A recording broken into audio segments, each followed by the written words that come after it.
मुश्किलों से भाग जाना आसान होता है, हर पहलू जिंदगी का इम्तिहान होता है। डरने वालों को नहीं मिलता कुछ जिंदगी में, डरने वालों को नहीं मिलता कुछ जिंदगी में, लड़ने वालों के कदमों में पूरा जहान होता है। नमस्कार, सुप्रभात, प्रणाम। बहुत बहुत स्वागत करना चाहेंगे दूरदर्शन के बेहद ही खास और लोकप्रिय कार्यक्रम बिहार बिहान में। मैं हूं राकेश।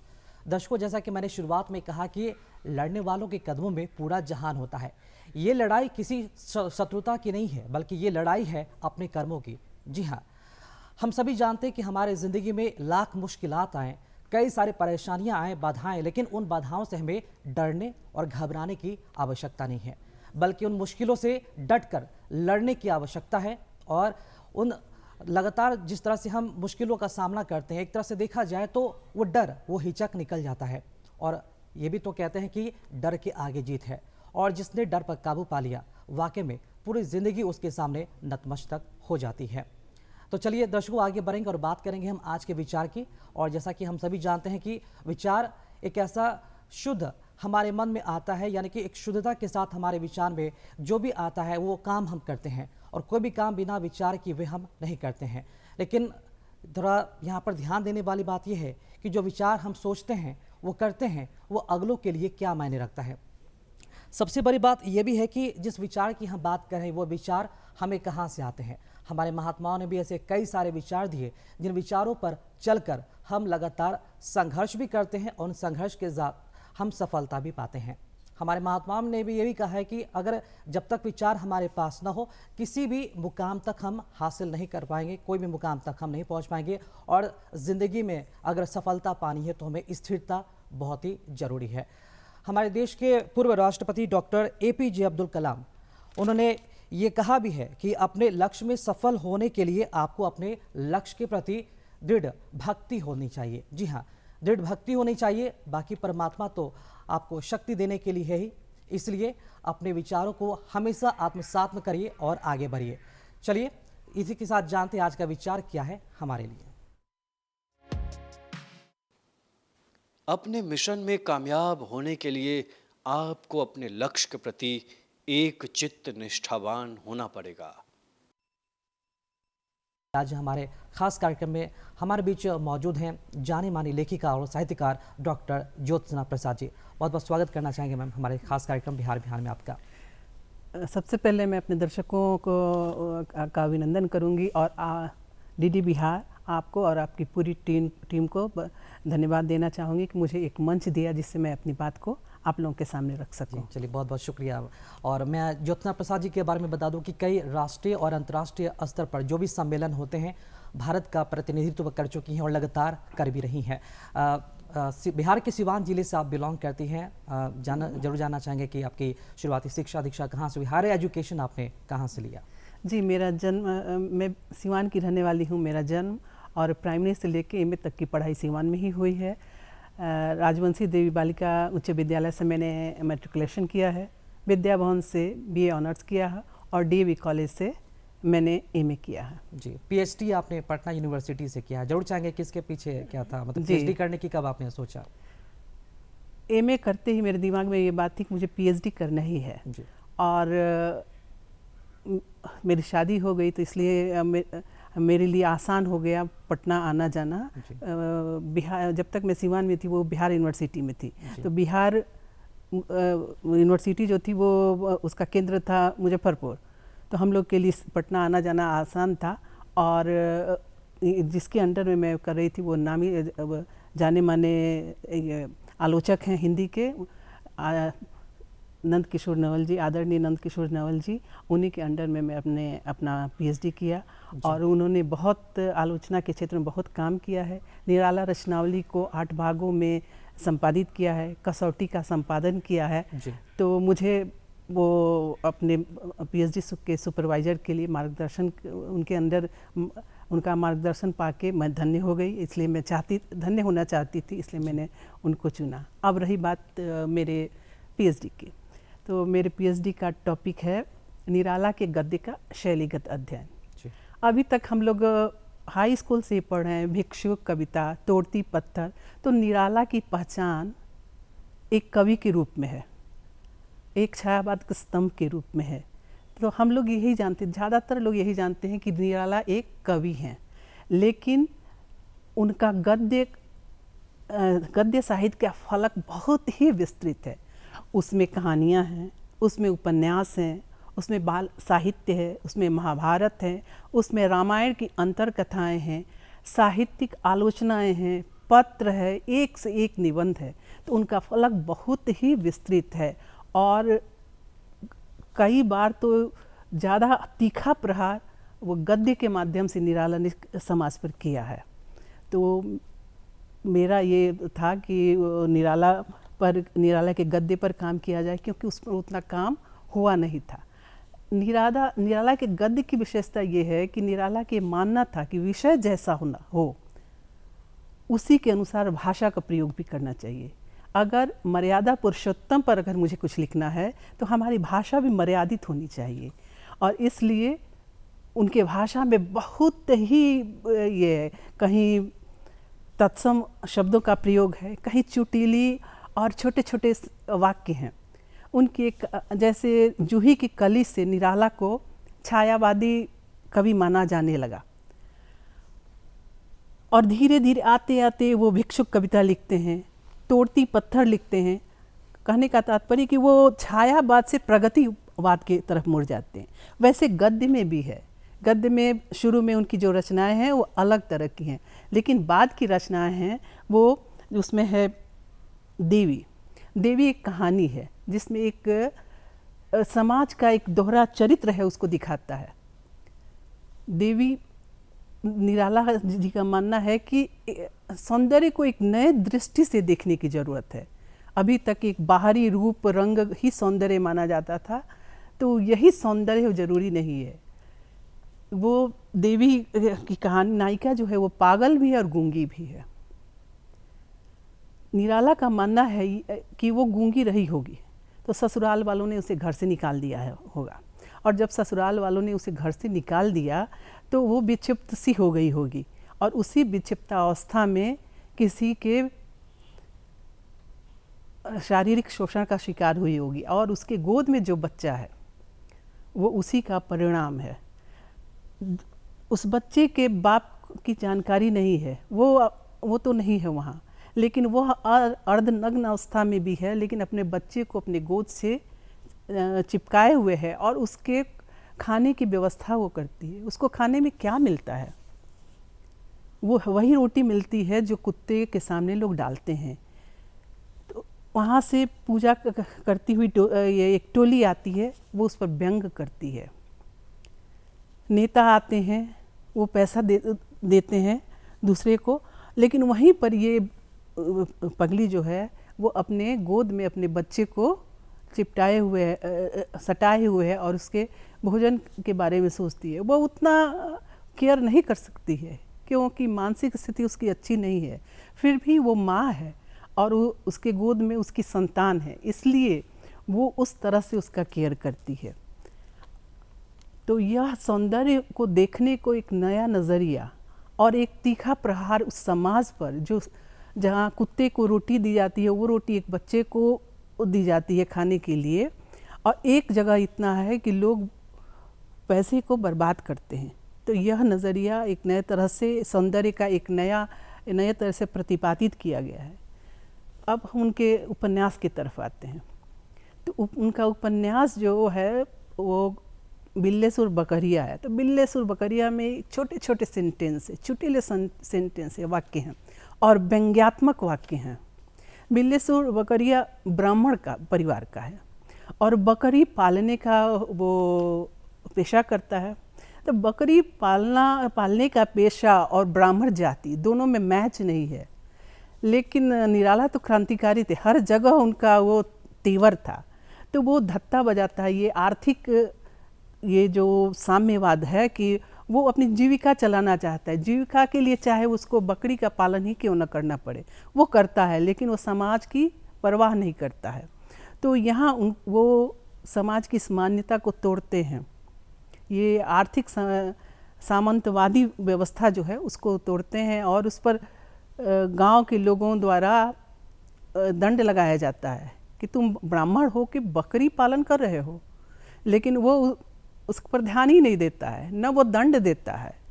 उसके बाद एक उनका उपन्यास है बिल्लेस और ये बकरिया के बाद कुली भाट। तो कुली भाट में स्वयं निराला जी हैं, वो अपने ससुराल जाते हैं और जिस एक्के पर बैठते हैं, पहली भेंट यही होती है कि वो जिस एक्के पर जाते हैं वो कुली भाट का है। तो कुली भाट होमोसेक्सुअल है, समाज में उसकी कोई प्रतिष्ठा नहीं है। तो उनकी सास पूछती है कि तुम किस पर आए, और एकदम निगरानी रखती हैं।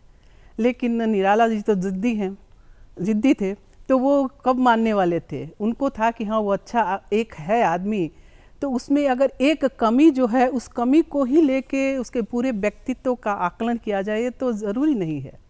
तो वो उससे संबंध रखते हैं, लेकिन गांव में उसको गांव से एक तरह से अलग कर दिया गया है और लोग उससे मिलना जुलना नहीं पसंद करते हैं। उसकी मृत्यु हो जाती है तो कोई दाह संस्कार करने नहीं जाता है, लेकिन निराला जी वहाँ भी इसका विरोध करते हैं और खुद वो उसमें शामिल होते हैं। तो इस तरह से उनका तेवर जो है और भी तीखा होता है, और उस तीखे तेवर के वजह से वो महाकाव्यात्मक उसकी रूपरेखा हो जाती है। इतना वो बहुत बढ़िया उपन्यास उनका है। और इस तरह से निराला अपने उपन्यास में, अपनी कहानियों में बहुत अच्छे ढंग से प्रगतिवादी विचारधारा जो उनके पद्य में थी वो उसको वहाँ भी लाते हैं, और उससे उनकी भाषा में भी परिवर्तन होता है क्रमशः। पहले उनकी जो भाषा है, अप्सरा में जो भाषा है, वो बिल्लेसुर बकरिया में, कुली भाट में नहीं रह जाती, और क्योंकि वो उसमें दूसरे उद्देश्य को लिखा गया है और ये दूसरे उद्देश्य को लिखा गया है। जिस उद्देश्य की पूर्ति के लिए इसको लिखा गया है, उसके लिए जिस तरह की भाषा उनको चाहिए थी, वो व्यंग्यात्मक भाषा चाहिए थी, समाज पर आक्रमण करने वाली भाषा चाहिए थी। तो इस तरह की उनकी भाषा है। साहित्य को लेकर जो लगाव है आपका लगातार देखा जा रहा है, साहित्य को लेकर विदेशों में लगातार आप आमंत्रित भी होती हैं। जरूर चाहेंगे बताएं कि साहित्य के प्रति लगाव कैसे हुआ, कब झुका हुआ, और आपका कार्य क्षेत्र अब तक क्या रहा है? जब मेरी पढ़ाई पूरी हो गई तो मैंने सिवान में ही एक प्रतिष्ठित हाई स्कूल में पढ़ाना शुरू किया। उसी बीच मेरी शादी हो गई, और शादी तो हुई सिवान के नज़दीक ही हथुआ में, लेकिन मेरे हस्बैंड मध्य पूर्व एशिया के रिपब्लिक ऑफ यमन के एब गवर्नरेट में के कॉलेज में इंग्लिश के टीचर थे, तो इसलिए मुझे वहाँ जाना था। तो मैं वहाँ शादी के बाद वहाँ चली गई। अब यहाँ स्कूल में मैं जॉब करती थी, संयुक्त परिवार था, और वहाँ की भाषा बिल्कुल अलग, नॉर्थ इंडियन में कोई था नहीं। तो समय मेरे पास, जब हस्बैंड चला जाएगा तो फिर पूरा तो दिन रहेगा मेरे पास, तो मेरे पास समय था, और मैं हाई स्कूल से ही कहानियाँ लिखा करती थी, लेकिन अपनी पढ़ाई के बीच में वो उसमें थोड़ा व्यवधान आ गया था। तो मैंने वहीं से फिर शुरू किया कहानी लिखना, कविता लिखना, उपन्यास लिखना, और धीरे धीरे पढ़ते पढ़ते अब वहाँ बहुत सारा एयरपोर्ट पर या स्टेशन पर हम लोग किताबें ले जाते थे। वो ज़माना नेट वाला तो था नहीं, बिल्कुल, ये 92 की बात कर रही हूँ। तो वो उस समय ये नहीं था कि मोबाइल पर लैंडलाइन था, मोबाइल किसी के पास था नहीं, और इंटरटेनमेंट के लिए और कुछ ऐसा भी था नहीं, कोई भी चैनल नहीं आता था। 1-2 अरबी चैनल आते थे। 5:10 पर हिंदी सर्विस आती थी BBC की, वही हिंदुस्तान के बारे में जानने का एक ये था, माध्यम था। क्योंकि मोबाइल में जैसे हम लोग रोज़ बात कर लेते हैं, जिसमें पैसा बहुत ज़्यादा इन्वॉल्व नहीं हो, उस समय तो सबके घर में लैंडलाइन भी नहीं रहता था। तो मेरा समय जो था ना, वो इसलिए बहुत मेरे पास समय था, और उस समय को मैंने क्रिएटिव में लगा दिया। बहुत सा इंग्लिश का नावल पढ़ा, बहुत सा अनुवाद पढ़ा, और उससे मेरा ये है, और वह साहित्य की तरफ प्रवृत्ति हुई, वह आलोचना में रुचि वहीं से जगी मेरी, और इस तरह से क्रिएटिव काम मेरा वहाँ शुरू हुआ। जी, आपके एक उपन्यास भी है अर्गला, जरूर चाहेंगे उसके बारे में चर्चा करें आप। मैंने जैसा बताया कि वहाँ नॉर्थ इंडियन कोई था नहीं, ले दे के कुछ सिस्टर्स थीं जो केरलाइट थीं, तो उनके यहाँ से थोड़ा सा संपर्क था। तो मलयालम भी बहुत नहीं जानता था आदमी, लेकिन चूँकि इंडिया का कल्चर एक ही है, भाषा कुछ भी है, तो आपस में जो बात करती थी, बहुत बार ऐसा था कि मैं नहीं थी तो मुझसे शेयर करना नहीं चाहती थी, लेकिन भाव तो समझ में आ ही जाती थी। तो कई ऐसी परिस्थितियाँ थी जिन परिस्थितियों के चलते वो वहाँ बहुत कम पैसे पर भी नौकरी करती थी, तो वो सारी बातें दिमाग में आती गई। और फिर हुआ कि दिमाग में कहानी उपन्यास अपना रूप रेखा लेने लगी। तो मेरी कहानी का शुरुआत है वो केरला से है। केरला से कहानी शुरू होती है, जिसमें एक मछुआरे परिवार की कहानी है, लेकिन बच्ची का बाप सोचता है कि वो भी डॉक्टर बनना चाहता था, लेकिन ऐसी परिस्थिति हुई कि नहीं बन पाता है।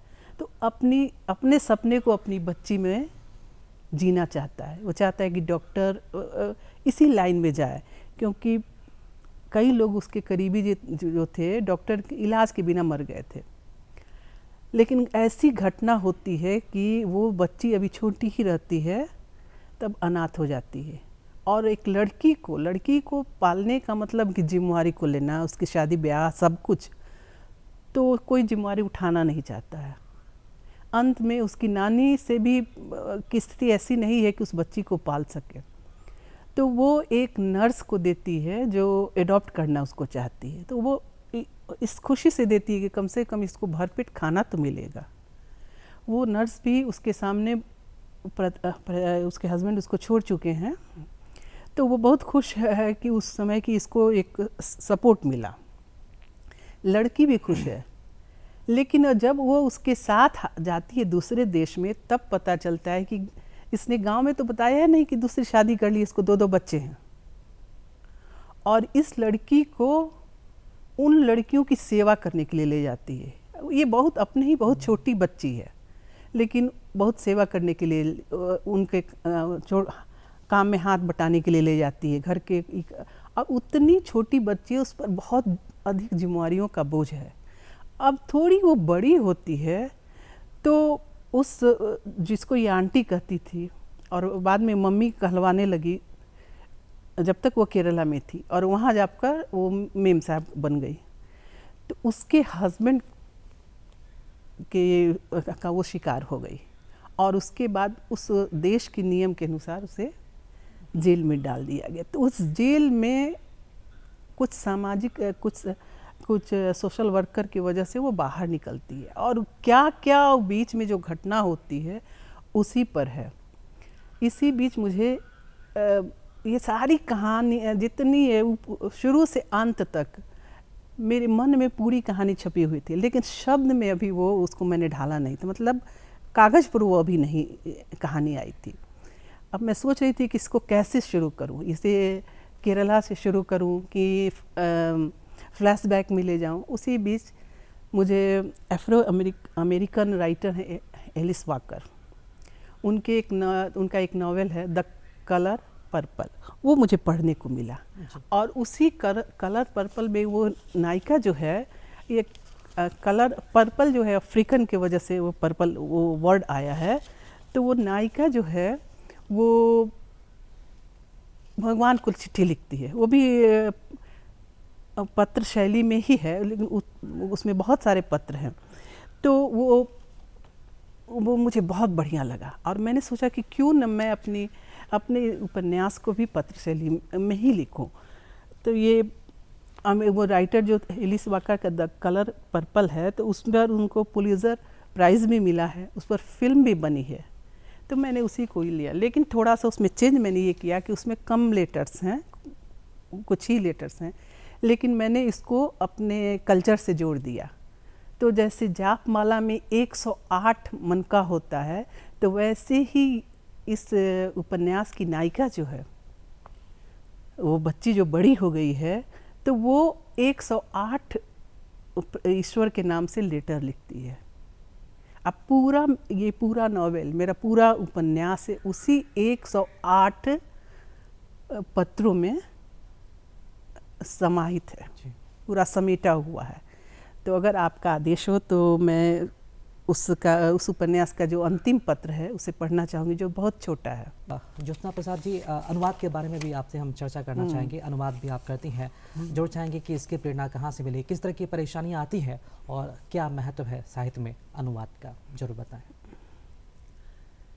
अनुवाद को अगर हम एक वाक्य में कहें तो अनुवाद का अर्थ है भाषांतर। किसी बात को दूसरे एक बात को दूसरे भाषा में कहना, इसका बहुत ही महत्व है। जब दो राजनेता अलग अलग भाषी देशों के मिलते हैं तो उनके बीच भी अनुवाद एक कड़ी का काम करता है। हम जितने भी दूसरे देश के उपन्यास पढ़ते हैं, साहित्य पढ़ते हैं, तो वो अनुवाद के द्वारा ही हम पढ़ते हैं। पंचतंत्र की कहानियाँ अरब वर्ल्ड में चली गई, वो अनुवाद के द्वारा ही गई। चाहे अरेबियन नाइट्स है, अली बाबा 40 चोर जो हम लोग मूवी देखते हैं, या ऐसे ही एक दो और वहाँ गल्फ़ की कहानियाँ, वो अनुवाद के द्वारा ही यहाँ आई। तो अनुवाद का तो जीवन में बहुत महत्व है। अनुवाद की प्रेरणा आप कह रहे हैं कि कहाँ से मिली, तो अब मैं ये बता रही हूँ कि कोई काम आपके हाथ से अगर अच्छा होने ही वाला था, ऐसी परिस्थिति बन जाती है। मैं यमन आई थी अपने पति के पास, तो उसमें ऐसा कुछ प्लानिंग करके कोई 5 वर्षीय 10 वर्षीय योजना तो था नहीं, कुछ भी। मैं आई थी वहाँ लेकिन उसके साथ ऐसी घटना घटित होते गई, ऐसा अच्छा अवसर मिलते गया कि मेरा अनुवाद का काम हो गया। हम लोग, जैसा कि मैंने पहले ही बताया, कि एब गवर्नरेट में रहते थे और एब यूनिवर्सिटी में मेरे हस्बैंड इंग्लिश में टीचर थे। तो एब गवर्नरेट में ही अल रहीना के राइटर का घर है, ज़ैद मुतिया दमाज उनका नाम है, और उनके घर की एक महिला फ्रेंच डिपार्टमेंट में उसी कॉलेज में थी जिस कॉलेज में मेरे हस्बैंड थे। तो उन्होंने ही मेरे हस्बैंड को दिया इसका अनुवाद, द होस्टेस करके इसका अनुवाद था, जिसमें वो एक महिला के सलमा जायूसी ने उसका अनुवाद किया है, वो था। तो वो मुझे पढ़ने को मिला। अल रहीना रेहन है, बंधक है। तो अभी तक हम लोग भारत वाले जानते हैं कि किसी भी चल अचल संपत्ति का बंधक रखा जाता है, घर है, गहना है, जो भी, लेकिन संतान का बंधक है उसमें। ये बात मुझे थोड़ा झकझोर दे गई, ये घटना मुझे झकझोर दे दी कि कैसे कोई अपने बच्चे को बंधक रखेगा। तो मैं ये परिस्थिति जानना चाहती थी, कैसी परिस्थिति थी ऐतिहासिक, किस पृष्ठभूमि में ऐसी घटना घटित हुई। तो मैंने कई परेशानियां अनुवाद करने के समय आई। तो उसमें कुछ, एक तो पहली बात ये थी कि सपोर्ट मेरे हस्बैंड की तरफ से मिला, उन्होंने ही द होस्टेस किताब मुझे दिया। उसके बाद जो भी बात होती थी, चूँकि मैं तो हाउसवाइफ थी, वर्किंग तो वही थे, तो उन्हीं के थ्रू बात होती थी। तो ये सना यूनिवर्सिटी के अब्दुल अजीज़ अल मकाले थे, उनको ये ऑथराइज़ किया गया था अल रहीना को कि उसको परमिशन देने के लिए दूसरे भाषा में अनुवाद का। तो उन्होंने उस तरह से मेरी मदद की, और इतना ही नहीं, उन्होंने भूमिका भी लिखा। इसके बाद अब्दुल शाफ़ी करके फैकल्टी ऑफ आर्ट्स के प्रिंसिपल थे, वो हिस्ट्री डिपार्टमेंट के थे। तो उनको ऐतिहासिक बैकग्राउंड की जानकारी थी और इंग्लिश भी बोलते थे, तो इसलिए हम लोग के लिए सहज हुआ, वो कुछ मदद किए। और सब एक ट्रांसलेटर थी, प्रोफेशनली ट्रांसलेटर थे, लेकिन इंग्लिश डिपार्टमेंट में वो स्टूडेंट भी थे मेरे हस्बैंड के। तो उन्होंने भी बहुत मदद की। अरबी में क्या है, इंग्लिश में भी के अनुवाद में कुछ चीज़ें थी जो नहीं थी, कुछ चीज़ें थी जो स्पष्ट नहीं थी। तो इसके लिए मुझे क्लियर वो कंसेप्शन चाहिए था। और सबसे बड़ी बात कि ये बात मुझे पचती नहीं थी कि कोई अपने बच्चे को देगा उसको, वो मैं ठीक से जानना चाहती थी। परिस्थितियाँ बनती गई, और उसी एब गवर्नरेट में एक बादान जगह है, अलबादान, तो वहाँ शेख अमीन नुमान रहते थे। तो उनसे परिचय हुआ। वो बहुत बढ़िया इंग्लिश बोलते थे और वो अपने बाल्यावस्था में बंधक रह चुके थे, उनको रेहन रखा जा चुका था। तो वो सारी बातें थी वो मैं जानना चाहती थी कि कैसे हुआ, क्यों हुआ। तो उन्होंने पूरा ऐतिहासिक बैकग्राउंड बहुत कुछ दिया। जैसे वहाँ का इमाम, राजा को इमाम वहाँ कहते, तो इमाम जो था वो पहले वहाँ टर्की साम्राज्य था। तो टर्की की सेना जब गई तो इमाम को गद्दी मिली। तो इमाम जो थे और देश में शेख लोग हैं और शेख की अपनी अलग अलग सेना रहती थी। तो शेख की कोई भी देश में मुसीबत आ जाए तो शेख की सेना उन्हें चाहिए थी, लेकिन शेख की सेना की वफादारी शेख की तरफ अधिक रहेगी, इनके तरफ कम रहेगी, क्योंकि वो तो सेना शेख की है।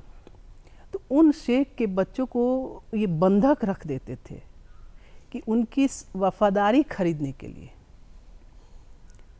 तो ये है। और बहुत परेशानी और भी अनुवाद में आया कि कुछ कुछ ऐसे शब्द थे जिसका उसमें फुटनोट थे, जिसमें उसमें स्पष्ट नहीं था इंग्लिश में, तो वो मुझे जानना था। जैसे बक्का एक वर्ड है, मैं अभी बता रही हूँ कि बक्का है क्या, कि अगर कोई शेख चाहे उस एरिया का कोई विरोध करता था राजा का, तो वो अपनी सेना भेज देते थे और सेना का पूरा खर्च उस एरिया के लोगों को वहन करना पड़ता था।